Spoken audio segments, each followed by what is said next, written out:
आखिर कश्मीर की खूबसूरती को लगी किसकी नज़र। जहां बिछी रहती थी बर्फ की चादर, वहां पर सूखा क्यों पड़ गया, आखिर वजह क्या है। नमस्कार दोस्तों, मैं हूं हुकम और आप देख रहे हैं अलग जानकारी। दोस्तों, आज की इस वीडियो में हम आपको बताएंगे कि कश्मीर की खूबसूरती को आखिर किसकी नज़र लगी है कि जहां पर चादर बर्फ की पड़ी रहती थी वहां पर सूखा कैसे पड़ चुका है। तो चलिए वीडियो शुरू करते हैं। भारत का स्विट्जरलैंड कहे जाने वाले और स्काइंग के लिए मशहूर गुलमार्ग में भी अब तक सूखा पड़ा हुआ है, जिससे वहां पहुंचने वाले भारतीय और विदेशी पर्यटकों को निराश होना पड़ रहा है। लोगों की याद में ये पहला मौका है जब अपनी बर्फीली वादियों के लिए मशहूर गुलमार्ग और पहलगाम कोई बर्फ नहीं दिख रही। जम्मू कश्मीर की शीतकालीन राजधानी श्रीनगर में इस साल अभी तक बर्फबारी नहीं हुई है। स्कीइंग के लिए मशहूर गुलमार्ग में भी अब तक सूखा पड़ा हुआ, जिससे वहां पहुंचने वाले भारतीय और विदेशी पर्यटकों को निराश होना पड़ रहा है। लोगों की याद में ये पहला मौका है जब अपनी बर्फीली वादियों के लिए मशहूर गुलमार्ग और पहलगाम कोई बर्फ नहीं दिख रही। दिसंबर में भी कश्मीर घाटी का कुछ ऐसा ही हाल था, जहां पहले के मुकाबले 79% कम बर्फबारी हुई।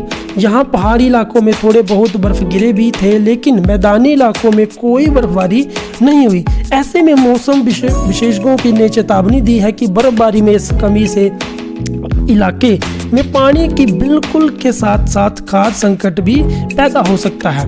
मौसम विशेषज्ञ ने बताई वजह। इस सूखे मौसम को लेकर कश्मीर मौसम विज्ञान केंद्र ने निदेशक मुख्तार अहमद ने समाचार एजेंसी ANI से बातचीत में कहा, पूरा दिसंबर और जनवरी का पहला हफ्ता सूखा गुजरा है। आने वाले दिनों में भी मौसम इसी तरह बना रह सकता है। यहाँ बारिश की कोई संभावना नहीं दिख रही है।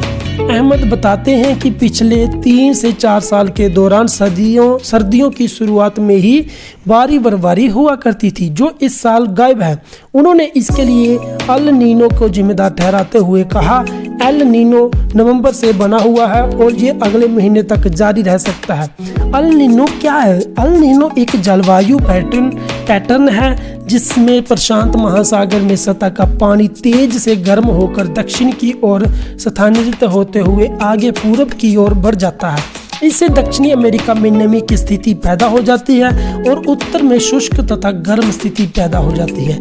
ये बदलाव प्रशांत तट पर समुद्री जीवन को भी प्रभावित करता है। अल नीनो इफेक्ट के कारण इंडोनेशिया, भारत और उत्तरी ऑस्ट्रेलिया में बारिश कम हो जाती है।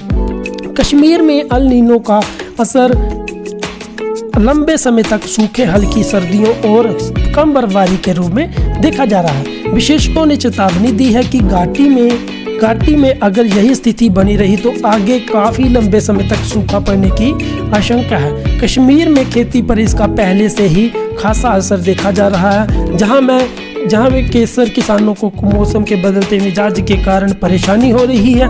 लंबे समय तक सूखे की स्थिति ने उनकी फसलों पर भारी असर डाला है, जो जलवायु संबंधी व्यवधानों की प्रति पारंपरिक कृषि पद्धतियों की संवेदनशीलता को उजागर करता है। दोस्तों, ये थी आज की हमारी जानकारी। आपको कैसी लगी हमें कमेंट सेक्शन में ज़रूर बताइएगा और ऐसी ही अलग अलग जानकारी जानने के लिए हमारे चैनल को सब्सक्राइब करने न भूलिएगा। तब तक के लिए धन्यवाद।